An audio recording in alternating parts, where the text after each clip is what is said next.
لیکن میں نے بتایا کہ میرے ابا جی کسان تھے، کسی بڑی گدی سے تعلق نہیں، میں کسی جماعت میں کبھی نہیں گیا، کوئی سہارا نہیں لیا۔ مسجد بھی وہ ہے جہاں جب میں آیا تھا تو 3 لوگ نماز کے لیے ہوتے تھے، تو کبھی تیسرا ڈھونڈنا پڑتا تھا۔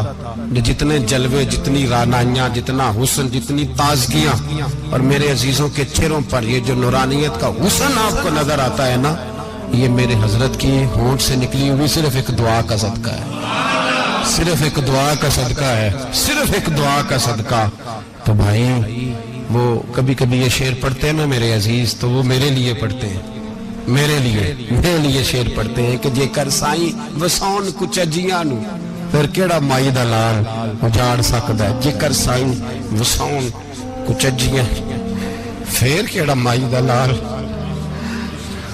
طاقت ہے کسی کی، ہمارے سامنے بھی کوئی کھڑا ہو سکتا ہے، کوئی باطل کوئی ہمارے سامنے بھی کھڑا ہو سکتا ہے۔ آپ یقین کریں جتنا دم خم اللہ نے میرے شیخ کی وجہ سے ہمارے سینے میں رکھا ہے، جہاں ہم ہوتے ہیں وہاں ہم ہی ہوتے ہیں۔ میں کوئی سہارا نہیں لیا زندگی میں، کسی کا نام لے کے اپنے آپ کو اونچا نہیں کیا، بس یہ تیری نظر کا کمال ہے اور میری زندگی کا سوال ہے۔ اور اس نظر پہ میں نے کہا مریں گے تو کفن پہ بھی نام لکھائیں گے، اور مریں گے تو قبر پہ کتبہ بھی تیرے نام کا لکھائیں گے، اور یہی جلوے لے کر کے انشاءاللہ جائیں گے، اسی نام سے پہچانے جائیں گے، اور انشاءاللہ وہاں بھی غلاموں کا رنگ نرالا ہی ہوگا۔ باتیں ہو ہی نہیں سکی، بھی تو ایک پہلو کھلا ہے، ابھی تو دفتر پیچھے پڑے، انشاءاللہ پھر ایک نشست رکھوں گا، ان کی باتیں پھر چھیڑوں گا، اور یہ باتیں ہوتی رہیں گی انشاءاللہ تعالی۔ مجھے لوگ پوچھتے ہیں ہر تقریر میں کہتے ہو میرے حضرت فرماتے ہیں، تو میں نے کہا کیا کروں، میں تو فرماتا ہی نہیں۔ آپ یقین کریں تیاری کوئی کرتا ہوں، جمعہ میں تقریر کوئی اور ہو جاتی ہے، وہاں کچھ اور، کتابیں کچھ اور دیکھ کے آتا ہوں، یہاں کچھ اور ہو جاتی ہے، پھر سمجھ آتی ہے کہ تو بولنے والا ہے ہی نہیں، کوئی اور ہے جو تجھے سبق پڑھاتا ہے، جو تجھے کہتا ہے اس طرح کر کے بات کر، اس طرح کر کے۔ ایک شخص مجھے ناروے سے رات فون کر رہا تھا، کہنے لگا حضرت صاحب آپ کی باتیں میرے سیدھے دل میں لگتی ہیں، اور یہاں بیٹھ کے صحیح ہو گیا ہوں، فیس بک پہ سن کے وجہ کیا ہے؟ میں کہتا مجھے بھی نہیں پتا، مجھے پتا ہو تو میں بتا نہ دوں، یہ مجھے نہیں پتا بھائی، مجھے کیا خبر کہاں یہ مسجد جو کہاں دنیا سے بھی دور ہے، اور کہاں ناروے، اور کہاں لندن، اور کہاں سارا زمانہ، اور کہاں یہ دنیا، ہمیں نہیں پتا۔ بس اتنی بات ہے کہ مالی دا کم پانی دینا، پھل کچے ہون یا پکے، تو پیر مریداں دے سر تے رہندا ہے، جھوٹے ہون یا سچے، یہ پکی بات ہے، یہ کنفرم بات ہے۔ اور مجھے تو کبھی کبھی لگتا ہے وہ صرف میرا ہی خیال نہیں رکھتے، جو مجھ فقیر سے جو وابستہ ہیں ان کا بھی بڑا خیال رکھتے ہیں۔ کئی دفعہ مجھے اپنے کئی عقیدت مندوں مریدوں کے پیچھے ان کے جلوے نظر آتے ہیں، مجھے ایسے لگتا ہے جیسے چھا گئی ہے ان پر میرے حضرت کی نورانیت، مجھے رنگ نظر آتا ہے اپنے درویشوں میں ان کے حسن کا۔ بس دعا کرے تا ابد آستانہ یار رہے، وہ آسرا ہے غریبوں کا۔ سرکار نے فلاح انسانیت کے لیے جو دوسرا کام کیا نا، وہ لوگوں کو احساس دلایا ہے کہ اگر غلطی ہو جائے تو تم نے بندوں کے سامنے اپنے آپ کو کلیئر نہیں کرنا، تم نے تو رب کے سامنے اپنے آپ کو کلیئر کرنا، اللہ کے سامنے تم نے بچنا ہے کہ میرا گناہ معاف۔ اور حضور احساس پیدا کرتے تھے۔ بخاری شریف میں قبیلہ غامدیہ کی اس عورت کا تذکرہ موجود ہے جو خود آئی تھی، کوئی گرفتار کر کے نہیں لایا تھا، از خود آئی، احساس پیدا ہو گیا نا گناہ کا۔ یہاں بہت ساری غلطیاں کر کے بھی لوگ جب اپنی بات کرتے ہیں تو کہتے ہیں کبھی یاد تو نہیں کسی کے ساتھ زیادتی کی ہو، یاد تو نہیں کبھی کسی کا، بھئی آپ نے اتنے بڑے ولی ہونے کا دعویٰ کر دیا۔ انسان تو انسان رہتا ہے، بڑے بڑے لوگ کہہ گئے کہ یا اللہ اگر انجانے میں بھی بھول گئے ہیں تو ہم سے درگزر فرما، لیکن جب ہم تیار ہی نہیں ماننے کو۔ حضرت انس بن مالک کہتے ہیں وہ خاتون آئی، کوئی پکڑ کے نہیں لایا، کسی 14 دنوں کے ریمانڈ پہ نہیں اسے منوایا گیا، اسے وہ خود بخود آئی، اور کریم محبوب علیہ السلام کے سامنے جب وہ کھڑی ہوئی تو اتنے درد سے میں نے کم لوگ روتے دیکھے ہیں جس درد سے وہ روئی۔ عرض کرنے لگی حضور میں غلطی کر بیٹھی ہوں، مجھ سے زنا ہو گیا، مجھے پاک کر دے۔ تو محبوب کریم علیہ السلام نے فرمایا تو کیسے ثابت کرے گی تو نے گناہ کیا؟ یعنی مجرم کو ثابت کرنا پڑ رہا ہے کہ میں گناہ گار۔ یہ وہ کمال ہے کہ انسانوں کو احساس ہونے لگے کہ یہاں ہم غلط ہیں، جب اعتراف جرم ہوتا ہے، جب بیماری کی تشخیص ہوتی ہے تو پھر اس کا علاج بھی ہو جاتا ہے۔ حضرت انس بن مالک کہتے ہیں وہ عرض کرنے لگی حضور میرے پیٹ میں ناجائز بچہ ہے۔ حضور نے فرمایا جا جب بچہ پیدا ہو تو پھر آنا۔ وہ 8 ماہ کے بعد آئی تو اس کی گود میں پھول سا بچہ تھا۔ حضور نے فرمایا واپس جا، جب روٹی کھانے لگ جائے تو پھر آنا۔ وہ 2 سال 2.25 سال دودھ پلاتی رہی، پھر جب آئی تو بچے کے ہاتھ میں روٹی کا ٹکڑا تھا۔ کریم محبوب صلی اللہ تعالی علیہ وسلم سے آ کے جب اس نے بات کی تو وہ درد سے روئی، کہنے لگی یا رسول اللہ 3 سال ہونے کو ہیں، میں نے گناہ کیا ہے، میں ساری رات سو نہیں پاتی۔ حضور تڑپتی، اگر اس حال میں مر گئی تو اپنے رب کو کیا منہ دکھاؤں، مجھے پاک کر دے، میرے حال پہ رحم فرمائے۔ محبوب کریم صلی اللہ علیہ وسلم نے بچہ ایک صحابی کو دیا، فرمایا بچوں کی طرح پالنا، اور کہا اسے لے جاؤ، پتھر مار مار کے اسے سنسار کر دو۔ صحابہ کہتے ہیں اسے پتھر لگ رہے تھے اور حضور بے چینی کے ساتھ ٹہل رہے تھے۔ آ کے خبر دی حضور وہ تو وصال کر گئی، انتقال ہو گیا۔ فرمایا یہاں تک تو بات اس کی تھی۔ حضرت انس بن مالک کہتے اب محبوب کریم نے صحابیات سے فرمایا اسے غسل دو، کفن پہناؤ، جنازہ تیار ہو جائے تو مجھے خبر کرنا۔ حضرت انس بن مالک کہتے ہیں غسل ہوا، کفن ہوا، جنازہ تیار ہوا تو حیران ہم تب ہوئے جب میرے محبوب نے فرمایا صفیں بناؤ، میں خود جنازہ پڑھاؤں گا، میں خود جنازہ پڑھاؤں گا۔ اور سرکار نے جنازہ پڑھایا تو ایک شخص کی زبان سے نکلا حضور اس ملعون کا معاذ اللہ جنازہ جس نے ناجائز بچہ جنا، اس کے لیے آپ دعا کر رہے ہیں، جنازہ پڑھا۔ حضور فرمانے لگے خاموش ہو جاؤ، تم نے گناہ دیکھا ہے اس کا احساس نہیں دیکھا، تم نے غلطی دیکھی ہے لیکن اس کی توبہ کا انداز نہیں دیکھا۔ اور صاحب کنز العمال نے یہ لفظ نقل کیے ہیں کہ کریم محبوب فرمانے لگے اس نے تو ایسی شاندار توبہ کی ہے کہ اگر میں اپنی ساری امت میں بانٹ دوں تو اللہ سب کی مغفرت فرما دے گا۔ احساس جب پیدا ہو جاتا ہے نا اپنے دل کے اندر کہ یہاں میں غلط ہوں، ان العبد اذا اعترف ثم تاب تاب اللہ علیہ، او کما قال نبی صلی اللہ علیہ وسلم، رواہ مشکات۔ حضور نے فرمایا جب کوئی بندہ کہتا ہے نا اللہ میں بھول گیا تھا اور پھر وہ توبہ کرتا ہے تو رب اس کی توبہ کو فوراً ہی قبول فرما لیتا ہے۔ پہلی بات یہ کہ عقائد کو مضبوط رکھیں، مضبوط عقائد۔ اور یہ جو آج کل ایک اور ماحول چل رہا ہے کہ تھوڑا ادھر کو تھوڑا ادھر، عقائد وہی درست ہیں جن کی تشریح شیخ عبداللہ محدث دہلوی نے فرمائی، عقائد وہی درست ہیں جن کی بابت حضرت مجدد الفسانی لکھ گئے، اور ان سب کو اگر کھلا کر کے بیان کیا تو امام احمد رضا فاضل بریلوی نے بیان کیا۔ انہی بزرگوں کی باتوں کو کھول کر ہمارے سامنے رکھا۔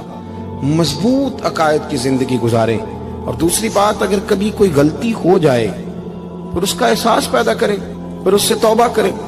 تیسری بات جو فلاح انسانیت کے لیے بڑی ضروری ہے وہ یہ ہے کہ تھوڑا احساس پیدا کریں دوسروں کا۔ میری زندگی میری ذات سے شروع ہوتی ہے، میری ذات سے، میرے سے ہنس کے بولو، میری بات مانو، میرے پیچھے چلو، میرے آرام میں خلل نہ آئے، میری طبیعت کے مطابق۔ بھئی آپ کی طبیعت کے مطابق چلیں تو پھر تو آپ بہت بڑے خود غرض ہوئے کہ آپ نے صرف اپنے لیے سوچا۔ محبوب کریم کا کمال یہ تھا کہ حضور نہ دوسروں کا بڑا احساس فرماتے تھے۔ آپ بخاری مسلم کی وہ حدیث پڑھیں تو حیران ہو جائیں کہ سرکار فرماتے ہیں میں جب نماز کی نیت باندھتا ہوں تو میرا دل کرتا ہے میں لمبی نماز پڑھاؤں، جب میرا کسی کام کرنے کو دل کرے تو پھر میں ساری دنیا کو چلنی پڑے تو میں کر جاتا ہوں، لیکن حضور فرمانے لگے کہ میرا دل کرتا ہے میں لمبی نماز پڑھاؤں، لیکن پھر میرا خیال آتا ہے کہ پیچھے بوڑھے بھی ہیں، بیمار بھی ہیں، بچے بھی ہیں۔ یا رسول اللہ نماز اللہ کی اور خیال بندوں کا؟ فرمایا میں بوڑھوں، بیماروں اور بچوں کا خیال کرتے ہوئے اللہ کی نماز کو مختصر کر دیتا ہوں۔ احساس جب طبیعت ہمارے ہاں نا تیزی کے ساتھ احساس ختم ہوا ہے، تیزی کے ساتھ ہم نے اتنی نفی شروع کی ہمارے تو اہل تصوف میں الا ماشاءاللہ اب تربیت کا طریقہ یہ ہے کہ صرف میں ہوں، میرے سوا کوئی بھی نہیں۔ صحابہ کرام علیہم رضوان کی عادت تھی کہ جب کسی سے ملاقات کرتے تو السلام علیکم کے بعد سورہ عصر کی تلاوت کیا کرتے تھے۔ اس کا مقصد ایک دوسرے کو سبق یاد کرانا ہوتا تھا، نئے سرے سے عزم نو کرنا ہوتا تھا۔ اس صورت کے مضامین ایک دوسرے کو یاد کرانا مقصد تھا۔ سورہ بڑی معروف ہے اور قرآن مجید کی جو الفاظ کے لحاظ سے مختصر صورتیں ہیں ان میں سے ایک ہے۔ اللہ تبارک و تعالی نے قسم اٹھا کے کہا والعصر، محبوب مجھے تیرے پاکیزہ زمانے کی قسم ہو، محبوب تیرے خوبصورت وقار والے، خلوص والے، پاکیزہ بھائی چارے والے تیرے زمانے کی مجھے قسم ہو، ان الانسان لفی خسر، بے شک انسان نقصان میں ہے۔ مطلق فرما دی، تاکید لگا کے، ان الانسان لفی خسر، بے شک انسان نقصان میں ہے۔ یا اللہ سارے، فرمایا الا الذین، سوائے ان لوگوں کے، کون؟ جن میں 4 خوبیاں پائی جائیں۔ الا الذین آمنوا، ایک تو وہ ایمان لائیں، وعملوا الصالحات، اور پھر نیک اعمال کریں۔ ایمان لائیں، نیک اعمال کریں، اور پھر چپ نہ کر جائیں، وتواصوا بالحق، پھر حق بات کا اعلان کریں۔ ایمان لائیں، عمل صالح کریں، تیسرا کام کیا کرنا ہے؟ چلیں سارے بولیں گے تو اعلان بھی ہوگا نا، ایسے تھوڑی ہوگا کہ 1-2 آدمی اعلان کرے تو دنیا جاگ جائے۔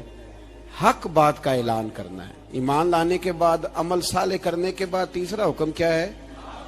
آپس میں حق بات کی تلقین کرو، اور حق بات کی تم تلقین کرو اور پھر تمہیں کوئی کہے کچھ نہ، پھر تم پہ ظلم نہ ہو، پھر تمہیں ستایا نہ جائے، یہ کیسے ہو سکتا ہے؟ پھر تم بڑے پاک صاحبزادے، پیرزادے، علامہ صاحب، سیاستدان، بیوروکریٹ بن کے بڑی ایک طرف ہو کہ آرام سے زندگی گزارو سارے، تم یہ کیسے ہو سکتا ہے؟ وتواصوا بالحق، جب تم حق بات کی نصیحت کرو گے پھر تکلیف آئے گی، پھر کیا کرنا ہے؟ وتواصوا بالصبر، پھر ایک دوسرے کو صبر کی نصیحت بھی کرنی ہے۔ وتواصوا بالحق، ایمان لانے کے بعد، عمل صالح کرنے کے بعد تیسرا کام کیا کرنا ہے؟ ایک دوسرے کو حق بات کی نصیحت کریں، اور پھر رستے میں تکلیف آئے گی، آزمائش آئے گی، پھر کیا کریں؟ وتواصوا بالصبر، پھر صبر کی تلقین بھی کریں۔ یہ قرآن مجید نے 4 شرطیں لگائیں، فرمایا جس بندے میں یہ 4 خوبیاں پائی جائیں گی اسے اللہ کامیابی عطا فرمائے گا۔ مسلمان کی سوچ کے خلاف ہے یہ بات، یہ قرآن کی فکر کے خلاف ہے کہ اپنی فکر کرو، برما کے لیے، کشمیر کے لیے، فلسطین کے لیے بات نہ کرو، اپنی فکر کرو۔ یہ قرآن کی سوچ کے خلاف ہے، یہ قرآن کے پیغام کے خلاف ہے، اس لیے کہ اگر صرف اپنی بات ہوتی تو آمنو اور عاملوا الصالحات پہ بات ختم ہو گئی ہوتی، پھر بات آگے نہ چلتی۔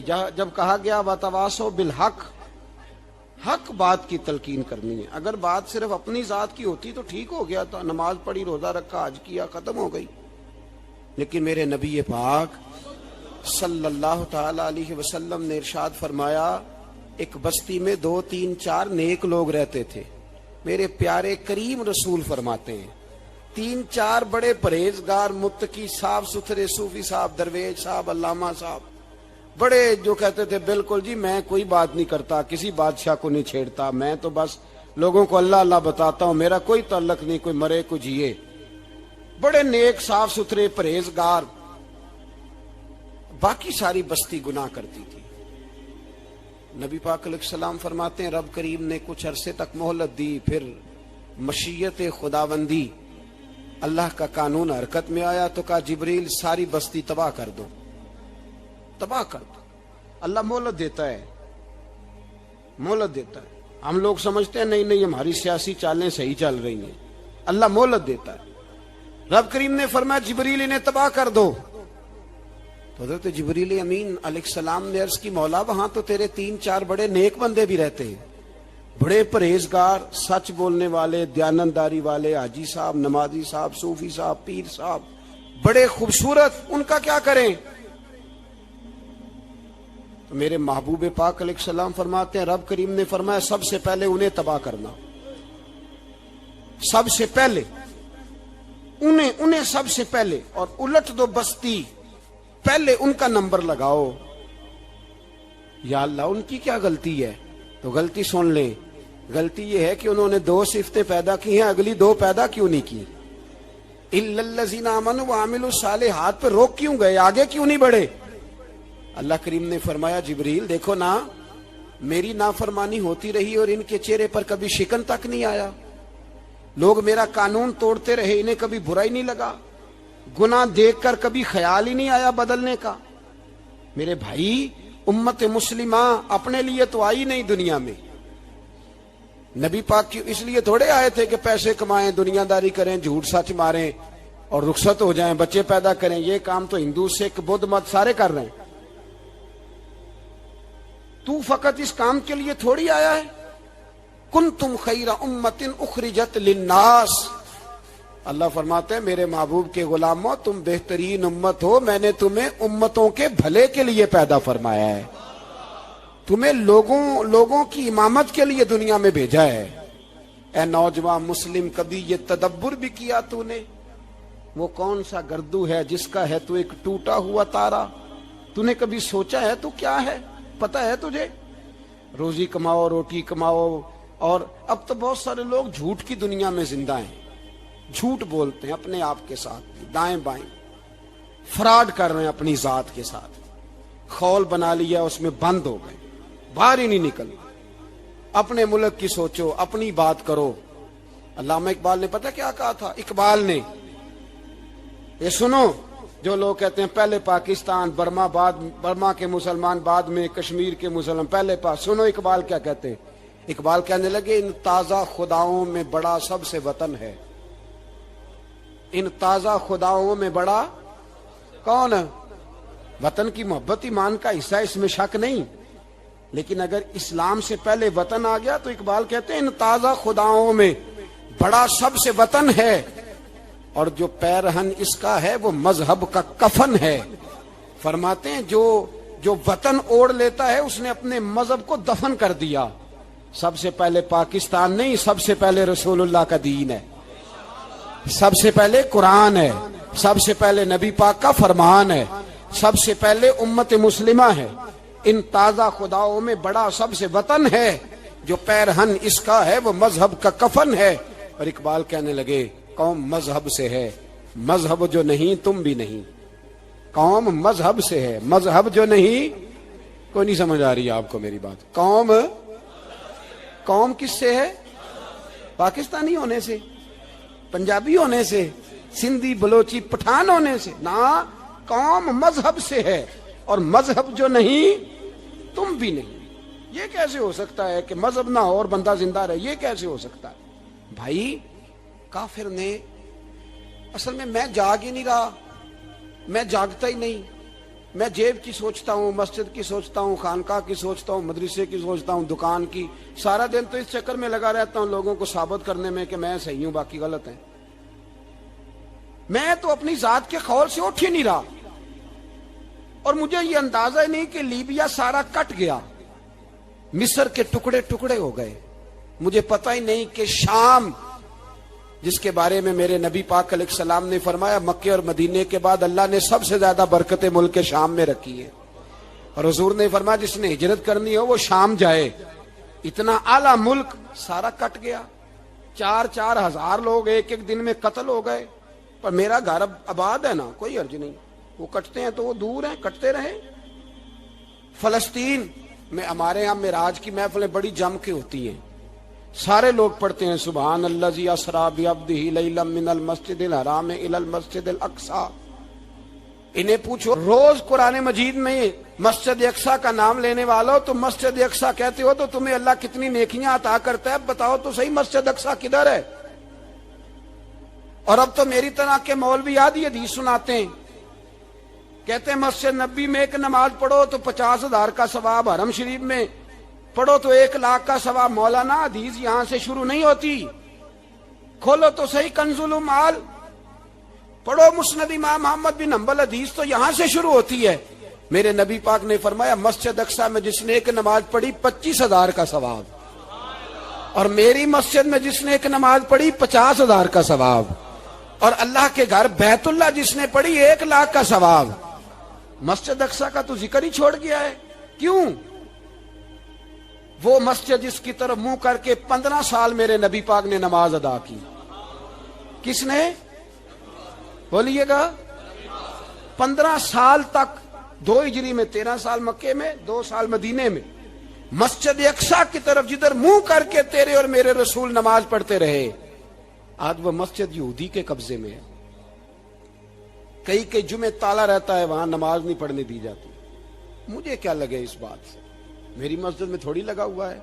ایسی ہوا چلی ہے کہ ہر شخص سوچتا ہے تمام شہر جلے بس ایک میرا گھر نہ جلے۔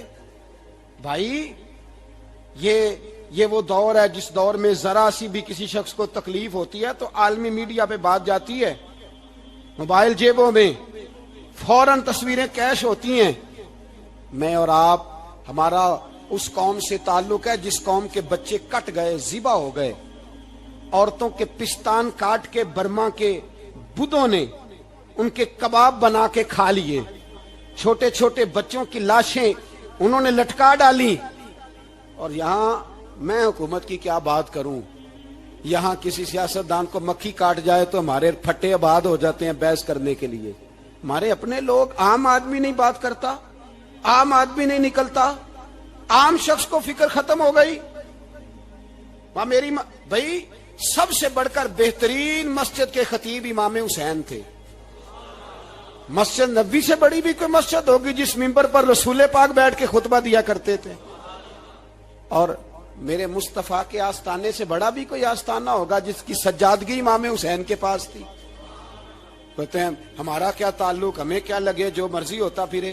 امام علی مقام آرام سے مسجد نبی میں بیٹھے تھے، زمانہ پوری دنیا سے جاتا تھا، ہاتھ چومتا تھا، قدموں میں بیٹھتا تھا۔ اتنے بڑی عظمت والی بھی کوئی شخصیت ہوگی جس کے رگوں میں رسول اللہ کا خون دوڑتا ہے، جسے حضور اپنی زبان مبارک اس طرح وہ چوسا کرتے تھے جیسے عرب کے لوگ پیاس کے عالم میں کھجور چوسا کرتے تھے۔ اتنا بڑا بھی کچھ شخص تھا، لیکن جب دین پہ کڑا وقت آیا تو حسین نے مسجد کی خطابت نہیں بچائی، آستانہ نہیں بچایا۔ امام علی مقام نے کہا کوفہ لٹتا ہے تو لٹتا رہے، دمشق میں فساد ہوتا ہے تو ہوتا رہے، وہ ملک شام کی بچیاں رو رہی ہیں تو روتی رہیں کہ ہم پہ یزید قابض ہو گیا، میری مسجد آباد ہے، کافی ہے نا۔ امام حسین نکلے اور نکل کے کہنے لگے جنت البقیع والی جگہ پہ کھڑے ہو کہ یا رسول اللہ میں جا رہا ہوں اور آپ کے لیے جا رہا ہوں، اس لیے کہ مجھے اس شام کو بچانا ہے جس شام میں رسول اللہ کا کلمہ پڑھنے والے لوگ بستے ہیں۔ مجھے کوفہ، دمشق، مصر کے لوگوں کو بچانا ہے۔ نانا تیرے کرم کے خزینے کی خیر ہو، میں جا رہا ہوں تیرے مدینے کی خیر ہو۔ نکل کھڑے ہوئے امام علی مقام، میدان میں نکلے، کس کے خلاف؟ بولے کون تھا؟ یزید مسلمان تھا، اس وقت تک تو سب نے مسلمان لکھا ہے، جس نے کافر کہا شہادت امام حسین کے بعد کہا۔ جرم کیا تھا؟ میری گردن جھک جاتی ہے جب میں یہ بات کرتا ہوں، ایمانداری سے کہہ رہا ہوں، جوش خطابت نہیں، میری گردن جھکتی ہے جب میں یہ لفظ ادا کرتا ہوں۔ امام علی مقام اس شخص کے خلاف نکلے، سارے خطبے امام حسین کے پڑھ کے دیکھو۔ امام حسین نے فرمایا یزید شرابی ہے، شرابی مسلمانوں کا حکمران ہو سکتا؟ آپ نہ بولیں بے شک، پر بات تو سچی ہے نا۔ امام حسین نے فرمایا شرابی کو ووٹ دیا جا سکتا؟ فرمایا رنڈیوں کا ناچ دیکھتا ہے جو مجرے دیکھے، جو رنڈیوں کے ناچ دیکھے وہ مسلمانوں کا حکمران ہو سکتا؟ امام حسین میدان میں نکلے اور 18 سال کے علی اکبر سے لے کر 6 مہینے کا علی اصغر دے دیا، لیکن شرابی کو برداشت، بے حیا کو برداشت تو میں کیسے کرتے؟ دوستی قاتل سے بھی، مقتول سے یارانہ بھی، اپنی جیب سے فلیکسیں چھپوا کے ظالموں، جابروں، بدماشوں کو ووٹ دیتے ہو۔ امام حسین کو تیری دیگ کی ضرورت ہے جو تو 10 محرم پہ پکاتا ہے، چاولوں کی ضرورت ہے جو تو نے 9 محرم کو پکائے، ان کو اس بریانی کی عادت تھی جو تو نے پکائی ہے۔ میرے گھر میں فلاں M N A M P A صاحب آ گئے تھے، امام حسین کے گھر کے اندر یزید نے پیغام بھیجا. اس نے کہا جیسے کہو گے کر لوں گا, اتنے پیسے کہو گے دے دوں گا, جتنی مسجدیں کہو گے بنوا دوں گا, جتنے ادارے کہو گے تعمیر ہو جائے, مجھے نہ چھیڑو. آپ نے فرمایا نہ, مسجد مدرسے اس وقت آباد رہتے ہیں جب حکمران صحیح ہوتے ہیں, اور جب حکومتیں غلط ہوتی ہیں تو پھر مساجد آباد, پھر مدارس کی آباد کاری ہو ہی نہیں سکتی. میں دین میں نیا رکھنا کھول دوں, امام علی مقام کھڑے ہوئے, پر میں کیا کروں, حکومت کیا کروں, حکومت سے کیا کہوں. اگر میری ملت کے اپنے جوان کے موبائل میں رنڈیوں کا ناچ ہو تو 10 محرم کو تو امام حسین کربلا میں تڑپ جاتے ہوں گے. اگر 9-10 محرم کو جو نکلا امام علی مقام کی بات کرنے کے لیے, وہ نوجوان اگر سگریٹ کا, شراب کا, بدماشی کا عادی ہو تو حضرت علی اصغر کہیں گے نا میری قربانی کا کیا بنا. وہ تو نکلے تھے عریانی اور فحاشی کے خلاف, اور اگر ملت کا جوان روز چوک میں کھڑے ہو کے لڑکیوں کو تاڑتا ہو تو حضرت علی اکبر تو اپنی قبر میں روتے ہوں گے کہ یہ اس قوم کے لیے جان دے دی جو آج یزیدی طریقوں پہ عمل کر رہی ہے, جو ساری رات گند دیکھ کے سوتی ہے, جو ساری رات بے حیائی, فحاشی اور عریانی میں لگی رہتی ہے. ان لوگوں کے لیے جان دے دی. اتنا ظلم ان شہیدوں کے ساتھ, اور 10 محرم کو دیگ پکا کے کہتا ہے میں امام حسین کا ماننے والا ہوں, میں امام علی مقام سے پیار کرنے والا ہوں. نہ بھائی, نہ دو رنگی چھوڑ کے یک رنگ ہو جا, سراسر موم ہو جا یا سنگ ہو جا. امت مسلمہ کو بیدار ہونا پڑے گا. امام علی مقام میدان میں نکلے, ڈٹ کے نکلے, اور امام نے فرمایا میدان میں نکل کر کہ میرا وطن مدینہ ہے, میرا وطن مدینہ ہے, پر مدینہ بعد میں, رسول اللہ کا دین پہلے. تو پاکستان کی بات کرتا ہے. امام علی مقام نے فرمایا مدینے کی شریعت بعد میں, رسول اللہ کا دین پہلے, اور تیرے تو بچے عام سے ہیں. امام حسین نے فرمایا میری گود میں جو بچے ہیں وہ رسول اللہ کے نواسے ہیں, پر بچے بعد میں, نبی پاک کا دین پہلے. آپ نے فرمایا تیری بیٹی بڑی باوقار ہوگی, اس کی بڑی عزت ہے, تو کہتا ہے بیٹی کی وجہ سے بلیک میل ہو گیا.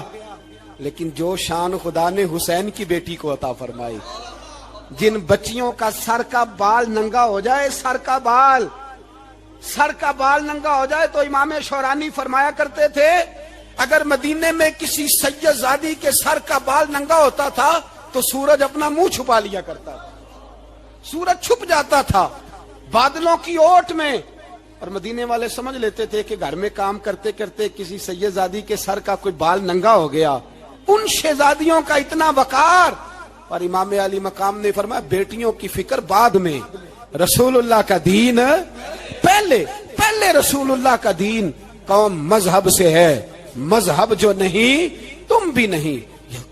یاد رکھ میرے بھائی, امام علی مقام رضی اللہ تعالیٰ عنہ نے میدان میں نکل کر پہلے مذہب کی بات کی. اور آج دین نبی دا وانگ یتیمہ رووے تے کرلاوے آکھے میں کتھوں لبا عمر بہادر, میں کتھوں لبا عمر بہادر جڑا مینوں سینے لاوے. معصوم بچے, معصوم. آج تک کدھر ہے تمہارا اقوام متحدہ؟ بلاؤ نا اسے. بھیک مانگتے پھرتے ہو, کافروں سے بھیک مانگتے ہو. بچہ شام کو گھر نہ آئے تو ماں دروازے پہ نظر لگا کہتی بیٹے ٹائم پہ آ جایا کر, مجھے نیند نہیں آتی, وقت پہ. برما کی اس ماں سے بھی جا کے پوچھو جس کا بچہ پلٹ کے آئے کوئی نہیں, آیا ہی نہیں, اس سے بھی پوچھو. بچے نے آدھی رات کو روٹی مانگ لی تو فالج زدہ ماں, اس کو فالج تھا, وہ رینگتی ہوئی اٹھی اور اس نے اپنے لال کو روٹی پکا کے دی. باپ کہتا رہا چل چھوڑ, سو جا بیٹے تیری اماں. اس نے کہا نہیں مجھے نیند نہیں آتی, بیٹا بھوکا ہے.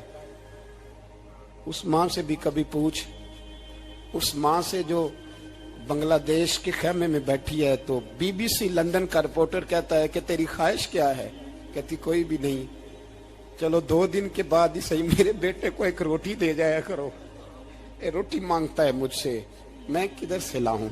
یہ لوارث قوم ہے.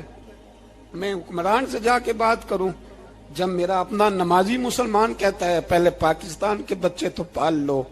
میرے بھائی تجھے خبر ہی نہیں, یہ تو جانا تو کبھی گنبد خضرا پہ تو میرے مصطفیٰ نے فرمایا من ازا مسلم فقد ازانی، فرمایا جب میرا مسلمان تکلیف میں ہوتا ہے تو میں گنبد میں تکلیف میں ہوتا ہوں، مجھے درد ہوتا ہے، مجھے اذیت ہوتی ہے۔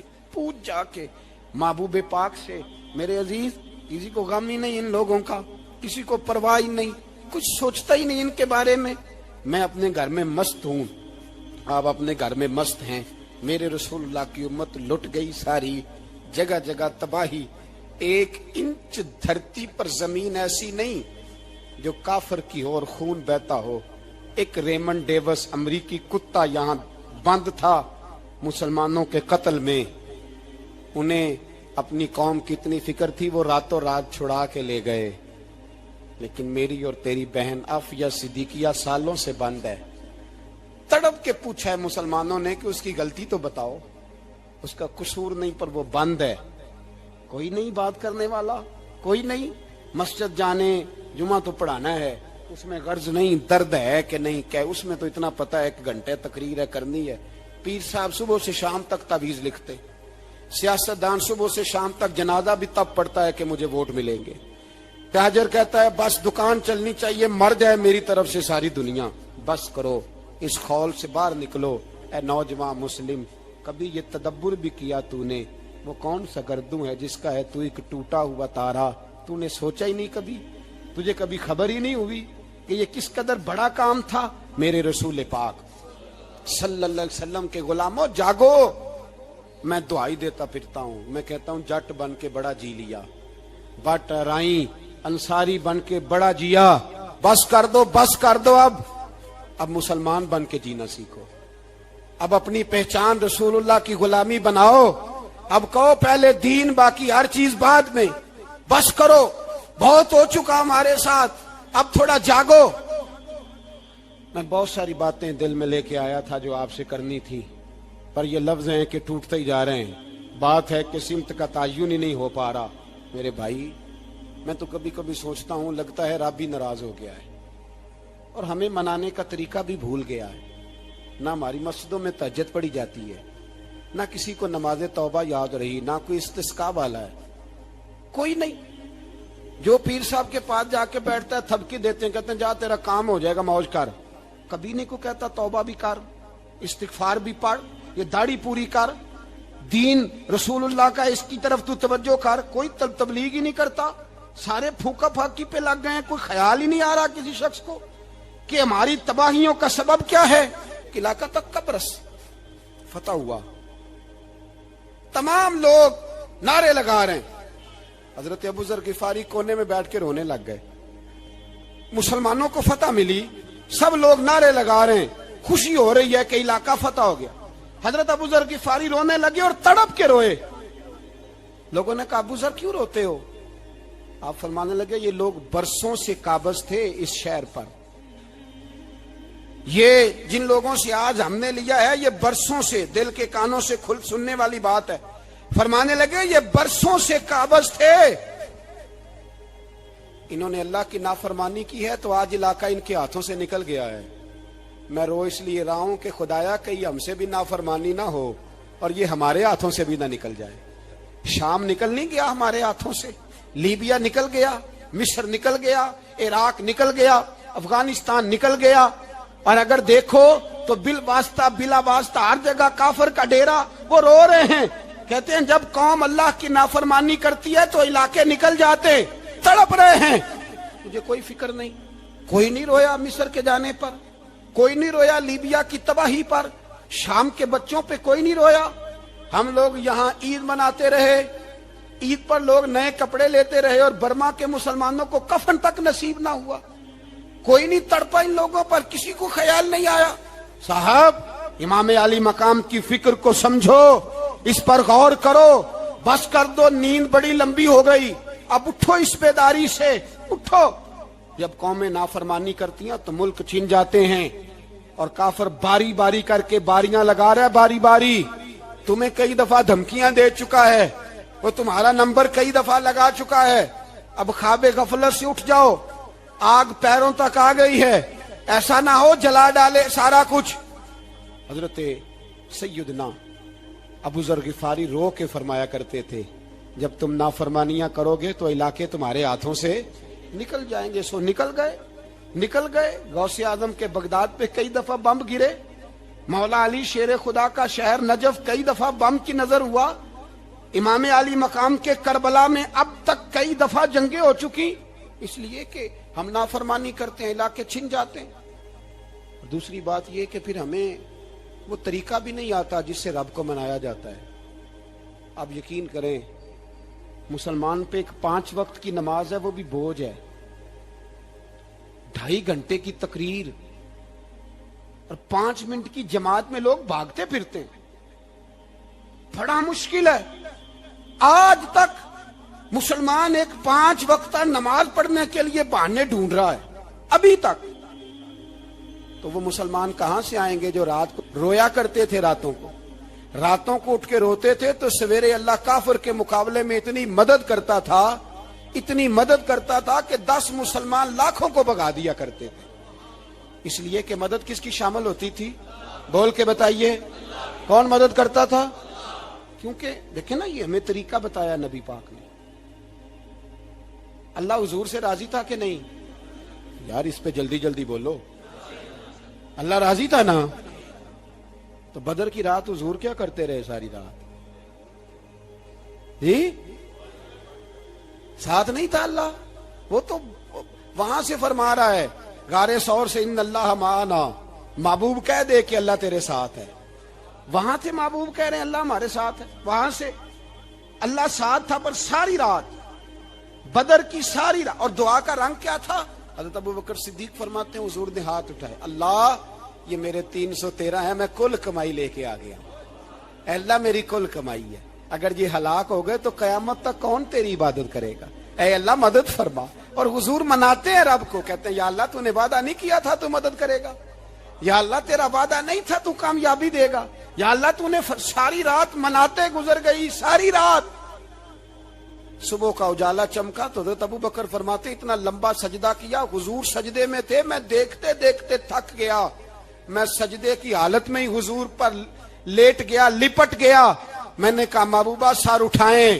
وہ دیکھیں اللہ نے مدد نازل فرما بھی دی ہے. اٹھائیے سر. حضور نے اللہ کو منایا. نبی پاک منایا کرتے تھے. ہم اب سجدوں میں بھی نہیں جاتے. اتنی سو گئی امت سجدوں، تقریروں سے انقلاب لانا چاہتے ہیں. ہم خالی نعروں سے انقلاب برپا کرنا چاہتے ہیں. لوگ جب روتے تھے بوڑھے لوگ سجدوں میں، اور عالم فاضل صوفی کی تو کیا بات ہے نا، وہ تو اللہ کے نمائندے ہیں کہ جس کے صرف سفید بال ہو جائیں.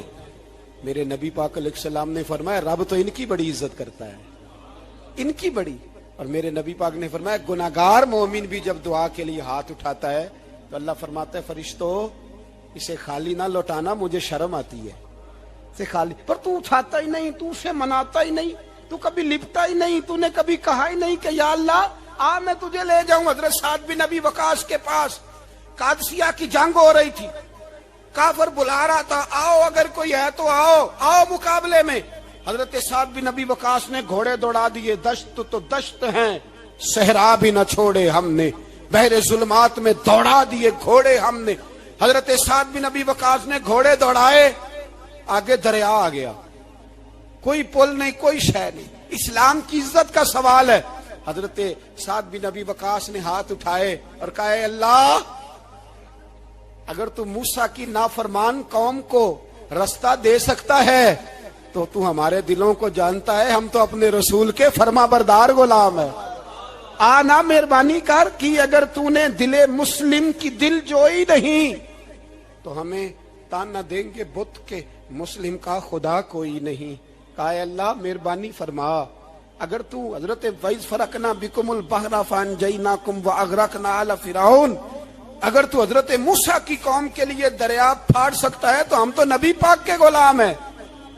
صحابہ کہتے ہیں جناب سعد نے دعا مانگی تو دریا نے رستہ عطا فرما دیا. یار تو دعا بھی نہیں مانگتا. حضور نے فرمایا دعا صلاح المومن، دعا مومن کا ہتھیار ہے، تو نے یہ بھی چھوڑ دیا ہے. اب تو باتیں کر کے تبصرے کر کے ٹی وی دیکھ کے اپنی رائے قائم کر کے کمنٹس کر کے سو جاتا ہے، یہ بھی سوتا خشک ہو گیا. تو دعا تک نہیں مانگتا. فرماتے ہیں دعا مانگی تو دریا نے رستہ دیا.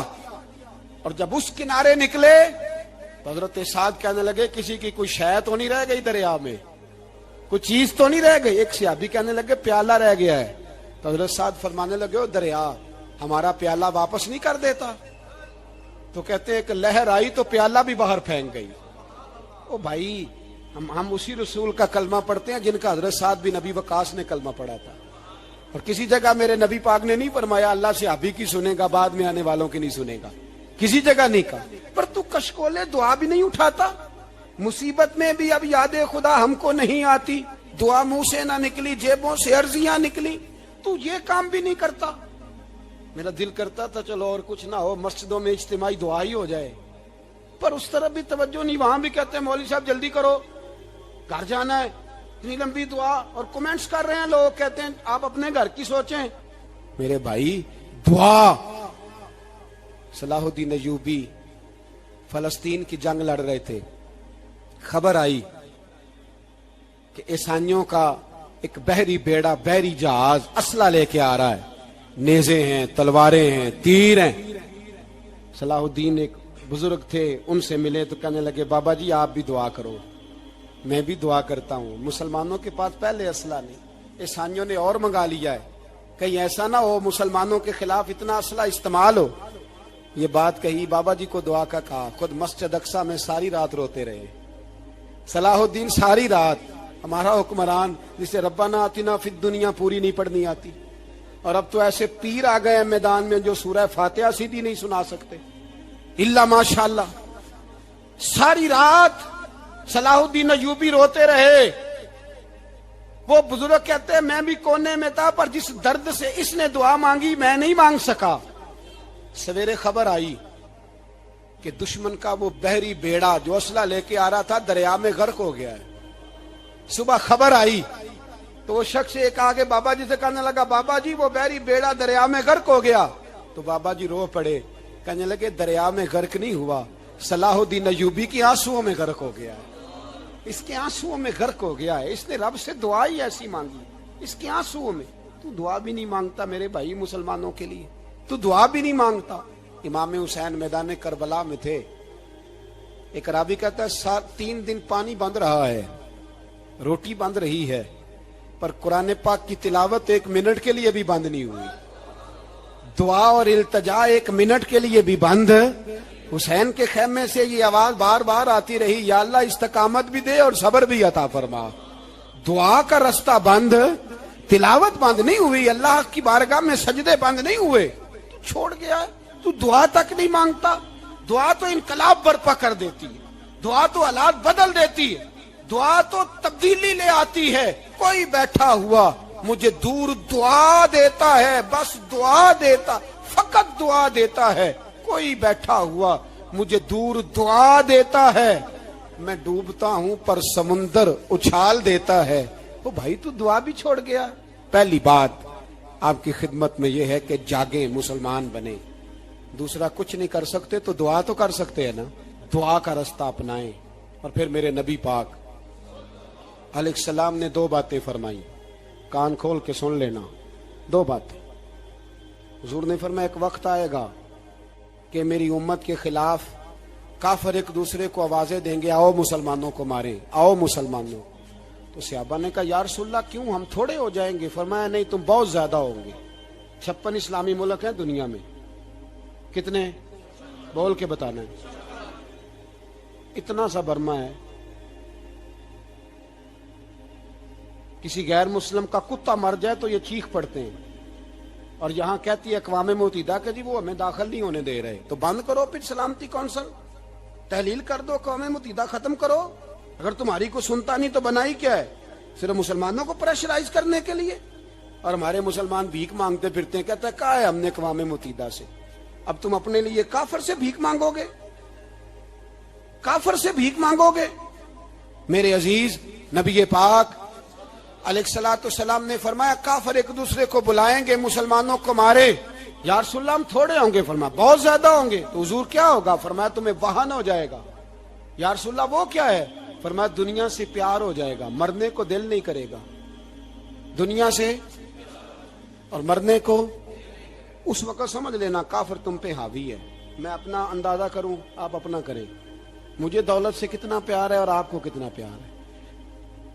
جھانک کے سنیں یہ لفظ رسول پاک کے صلی اللہ علیہ، حضور نے فرمایا جب تجھے دنیا سے پیار ہو جائے، دولت سے پیار ہو جائے، اقتدار سے پیار ہو جائے، اور جب تجھے موت بری لگنے لگے، تیرا مرنے کو دل نہ کرے، پھر کافر تیرے اوپر چڑھ آئے گا۔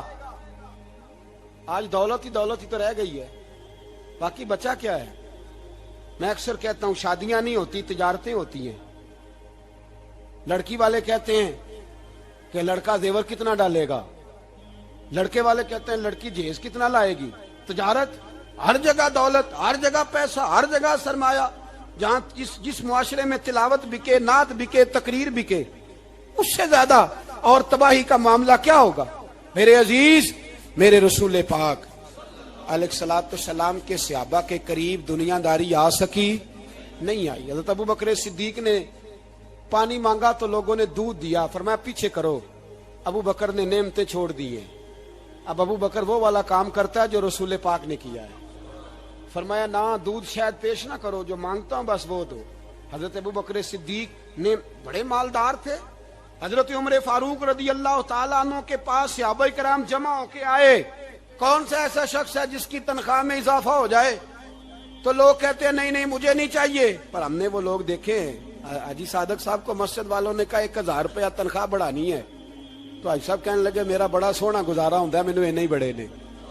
حضرت سیدنا عمر فاروق رضی اللہ صحابہ اکٹھے ہو کے گئے، کہنے لگے عمر حضور کے زمانے میں بظاہر غربت رہی، جناب صدیق اکبر کے زمانے میں غربت، اب تو بڑی ریل پیل ہے، بحرین سے لاکھوں کا مال آتا ہے، آپ کو بڑے بڑے سفیر ملنے آتے ہیں، پر آپ وہی پرانا کرتا اور وہی تامت جو کئی جگہ سے سی آپ نے کئی جگہ سے پھٹی۔